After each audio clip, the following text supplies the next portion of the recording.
అసలు ఫుల్ఫిల్లింగ్ లేదు అసలు. మన ఎస్సీ వాళ్ళని కొట్టారు, మన వాళ్ళని కొట్టారు అని చెప్పేసి ఇంటికి ఒక గుప్పిడి బియ్యం వేసుకొని తీసుకొచ్చి అట్లాగా వండి పెట్టారు అన్నం అప్పుడు అందరికి.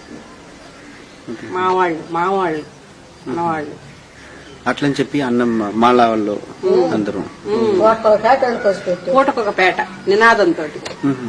ఇప్పుడు పూటకొక పేట అంటే ఇక్కడ జానిపేట, జయంతిపేట, మరియంపేట, శాంతినగర్ ఇట్లా పేటలు ఉన్నాయి అన్ని. అక్కడ అన్ని మాలలు ఉన్నారు, ఎక్కువ మాలలు ఉన్నారు. ఓకే.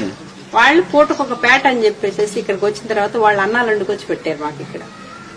వాళ్ళు ఏదైనా కార్యక్రమం జరుగుతుంటే ఉద్యమంలో ముందున్నారు ఇక్కడ వాళ్ళు ముందు నడిపించారు. లేకపోతే ఇక్కడ వాళ్ళు మేమందరం పండుకొని ఉంటే, మా వాళ్ళందరూ పండుకొని ఉంటే వాళ్ళ చుట్టూ కర్రలు తీసుకుని కాపలా కాస్తారు. కారంచేడు కమ్మోళ్ళు వస్తారని, మేము మీకు అండగా ఉన్నామని. మాలలు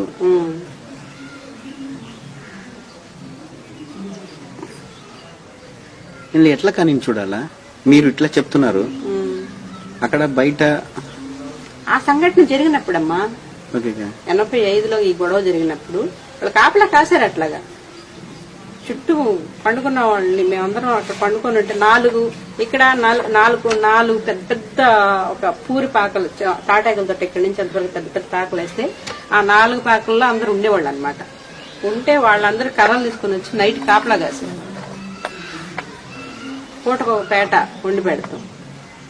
ఫస్ట్ అక్కడి నుంచి వచ్చినప్పుడు చర్చి కాంపౌండ్ అని ఇక్కడ ఉంది చీరాలు.